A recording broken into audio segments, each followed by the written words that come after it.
ताजे पाड़े वारे ज़रदारी साहब जी धी जी बिल्ली बीमार थी। मां अमेरिका जे सदर छा चाहे रोअण जी ॻाल्हि आहे, खिलण जी न आहे। ज़रदारी जे धीउ जी बिल्ली बीमार थी आहे। लाहौर मां कराची हेलीकॉप्टर ते आई आहे। नवाब शाह जो ग़रीब मोह आहे, उनखे लाश खणाइण जे लाइ अस्पताल मां एम्बुलेंस कोन्हे। हमरा हिकिड़ो थियो नऊज़ बिल्ला चयईं त नऊज़ बिल्ला नक़ले कुफ़र कुफ़र नबाशत चयईं त अल्लाह सुवर आहे, अल्लाह मिरू आहे। बजाए इनजे जो उनखे सज़ा ॾियनि, सिंध वारो उन जो सबक़ खणी सिंध जे निसाब तालीम में शामिल कयो अथऊं। तुंहिंजा ऐं मुंहिंजा ॿार इन माण्हूअ जा सबक़ पढ़ी जवान थींदा, तालीम वठंदा, जंहिंजा अल्लाह जे बारे में ख़्यालात इहे आहिनि त नऊज़ बिल्ला अल्लाह सुवर आहे। मूंखे ॿुधायो इहे हुक्मरान क़सूरवार हुक्मरान इहे यज़ीदी आहिनि या हुसैनी आहिनि? गैरतमंद ॻाल्हाइनि, बेगैरत कोई न ॻाल्हाए। ये हुक्मरान हुसैनी आहिनि या यज़ीदी आहिनि?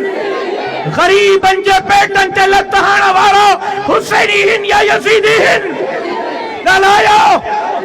ये मिस्कीननि जे पेटनि ते लत हणण वारा हुसैनी आहिनि या यज़ीदी आहिनि?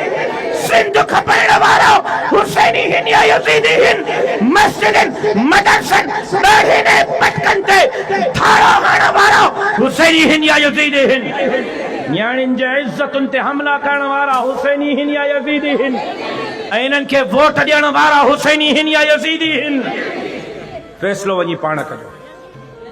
मां नथो ॾियां फ़तवा, पाण घर वञी सोचजो। इन्हनि खे क़ुव्वत कंहिं बख़्शी आहे, इन्हनि खे ताक़त कंहिं बख़्शी आहे, ये इन पावर में कीअं आया?